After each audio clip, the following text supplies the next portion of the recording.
Okay, just a quick disclaimer, we're filming from our showroom. As you can just hear now, we've got some other clocks that you may hear chiming while we're filming. So could be Cougar clocks, could be chiming clocks. I'm going to run through today this beautiful clock from AMS, long case or grandfather clock, triple chime, tubular bell in this particular model. So the case is available with a regular movement that has chime rods, but this one has the brass tubular bells that hang down in the back of the case. And this particular model, 2 doors, has lovely burlwood featured at the top and the bottom of the case. These fluted pillars that run down the side, all made from solid timber and stained in a walnut finish. So inside the case here, it's got side doors, bevel glass on both the front 2 doors and the side glass. As we go inside the top door here, we've got the moon phase at the top of the dial. So this is going to show you full moon here in the middle, and then as the moon cycles through to the new moon, it'll disappear behind here, and then another one comes up to show you in the middle. Lovely chapter ring with these brass cut numerals on the chapter ring here, and polished brass weights and pendulum. So it's a cable driven movement, this particular clock, meaning that we wind the clock with a little crank key in the dial here. So once a week we have to wind those 3 weights back to the top, and I'll explain each of those in a moment. I'll give you a bit of demonstration of the chime, but that's how we wind it up. So it's a triple chime movement. One's Westminster chime, and then we have the St Michael chime and Whittington.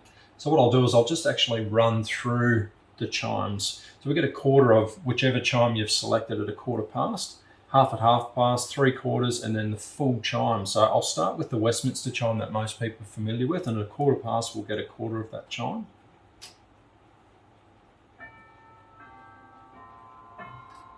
So it might sound quite different to what you're familiar with, and that's the big brass extruded bells that hang down in the back of the case, giving it a really rich, probably reminiscent of a church bell. So our chime selection's on the side here, so we can move this up to the St Michael chime, and then we're going to hear half of that melody.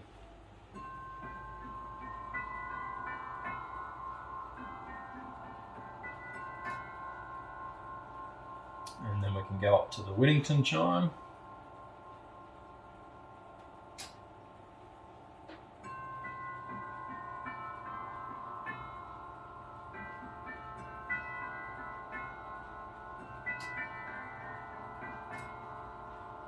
And then for the full hour, I'm just going to move it back to the Westminster chime.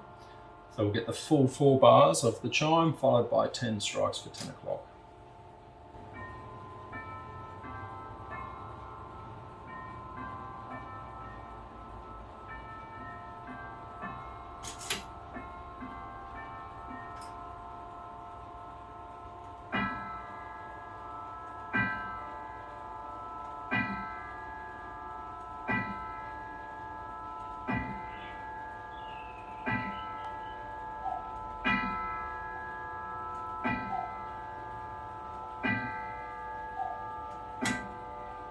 So this clock's fitted with a Keeninga movement. So I said it's a cable driven movement. So you can see the weights hanging on the little pulleys here and the cables. So there's no chains or anything that we need to pull to wind it up. We use that key in the dial. And each one of these weights is driving a function in the clock. So one is for the chime every 15 minutes, one's for the strike, and one is running the pendulum or the timekeeping. And we have to regulate the speed of the clock by adjusting the little nut on the bottom of the pendulum. So if we shorten that, if we wind the nut up and shorten the pendulum, the clock runs a little bit quicker, and if we lengthen it, runs slower. So that's how we adjust the speed of the clock. See those tubular bells hanging right down the back of the case? So when this clock's first set up, those bells actually come out, and they have to be hung in the back of the case there. Just an absolutely beautiful clock, lovely sound. The clock has automatic beat adjustment, so that's a feature of this particular movement. So rather than, it has a little adjustable feet on the bottom, but you don't have to get it perfectly level for the clock to run. You can just give the pendulum a nice wide swing and it finds its balance and runs where it needs to run. So another feature is automatic night off. So we have the option on the side here to turn the chimes off automatically each evening.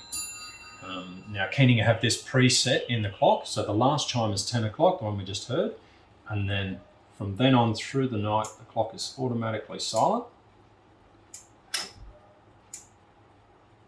and it'll resume chiming at 7:15 in the morning. Coming around to 7:15.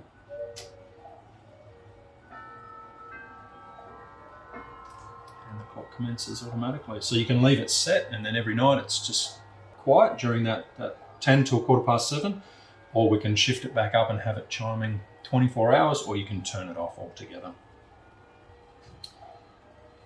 We had little side doors on the side that you actually look into the movement. You can open those and see the bells and the hammers actually striking the tubular bells in there.